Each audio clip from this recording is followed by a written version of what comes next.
కృష్ణా జిల్లా ZP chairperson Uppala హారికపై పచ్చమూకల దాడిని ఖండించారు ఎమ్మెల్సీ రమేష్. కూటమి పాలనలో జిల్లా పరిషత్ చైర్పర్సన్ కే రక్షణ లేకపోతే సామాన్య ప్రజల పరిస్థితి ఏంటని ప్రశ్నించారు.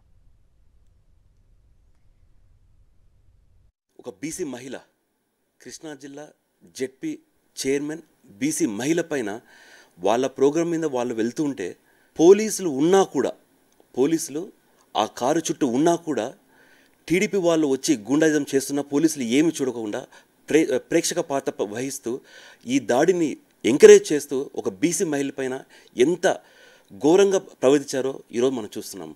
అంటే ఈరోజు రాష్ట్రంలో ఏం జరుగుతూ ఉంది? ఈరోజు రాష్ట్రంలో బీసీలకు రక్షణ లేదా?